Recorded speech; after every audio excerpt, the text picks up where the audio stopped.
नगर परिषद सभापति नरेश कनौजिया का निजी सहायक है भरत मंगल नगर परिषद चुनाव में वार्ड 18 से हारा था। चुनाव ब्यावर शहर में गुरुवार को 2.5 लाख रुपए की रिश्वत प्रकरण में भ्रष्टाचार निरोधक ब्यूरो की टीम की गिरफ्त में आया भरत कुमार मंगल वर्तमान में नगर परिषद सभापति नरेश कनौजिया का निजी सहायक है। शहर के उड़ान चौक शाहपुरा मोहल्ला निवासी भरत पुत्र रमेश मंगल ने अभी हाल ही में नगर परिषद चुनावों में चुनाव लड़ा था। नगर परिषद चुनावों में वर्तमान सभापति कनौजिया के नजदीकियों तथा अखिल भारतीय विद्यार्थी परिषद में सक्रियता को देखते हुए भारतीय जनता पार्टी ने उन्हें शहर की वार्ड संख्या 18 से अपना प्रत्याशी बनाया था, लेकिन दुर्भाग्यवश भरत मंगल कांग्रेस प्रत्याशी से चुनाव हार गए। नगर परिषद चुनावों में भारतीय जनता पार्टी को बहुमत मिला और बहुमत के आधार पर पार्टी की ओर से घोषित प्रत्याशी नगर परिषद सभापति चुने गए। विद्यार्थी काल से ही भरत मंगल नरेश कनौजिया के काफी करीबी होने के नाते तथा सबसे ज्यादा विश्वास पात्र मित्र होने के नाते सभापति कनौजिया ने भरत मंगल को अपना निजी सहायक बनाया था। निजी सहायक बनने के बाद से ही मंगल शहर के किसी भी वार्ड में विकास कार्यों को लेकर सभापति को मिलने वाली शिकायतों तथा सुझावों को लेकर जानकारी लेने में सक्रिय रहे हैं। इतना ही नहीं, विकास कार्यों के लिए कई वार्डवासी सभापति तक अपनी सिफारिश भी मंगल के द्वारा ही करवाते थे। गत वर्ष लॉकडाउन के दौरान सभापति की ओर से संचालित जनता रसोई के माध्यम से जरूरतमंदों को खाना पहुँचाने तथा रसद सामग्री वितरण में भी मंगल की सक्रियता रही थी।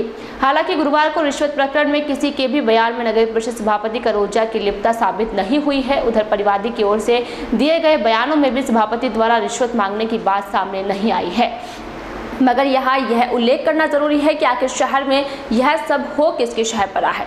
क्या पर्दे के पीछे और कोई काम कर रहा है और फ्रंट में और कोई? अगर यह मान लिया जाए कि भ्रष्टाचार का यह खेल नगर परिषद की शह पर नहीं खेला जा रहा है, तो फिर प्राइवेट व्यक्तियों के हौसले किसके बूते बुलंद है।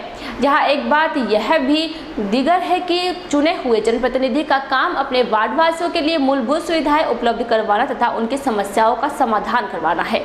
साथ ही शहर में नगर परिषद की जमीनों पर होने वाले अवैध कब्जों की जानकारी रखना तथा उन्हें अतिक्रमण मुक्त करवाना है। लेकिन परिवार सीताराम साहू की ओर से मीडिया को दिए गए बयानों में सामने आया कि रिश्वत की मांग करने वाले तथा उन्हें नोटिस देने वाले तीनों ही पार्षद संबंधित वार्ड के नहीं है।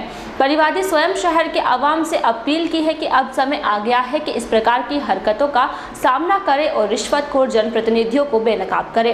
गुरुवार के प्रकरण के बाद अब यहाँ एक और सवाल खड़ा होता है कि विगत दिनों शहर के जय क्लिनिक अस्पताल में घटित घटनाक्रम कहीं इसी प्रकार की परिणति तो नहीं थी?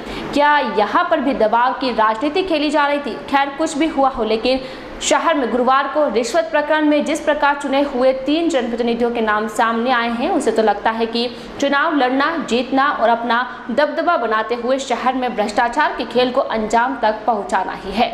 जनप्रतिनिधियों को अपने वार्ड के विकास से कोई सरोकार नहीं रह गया है, केवल वे तो स्वयं के विकास के लिए ही लगे हुए हैं।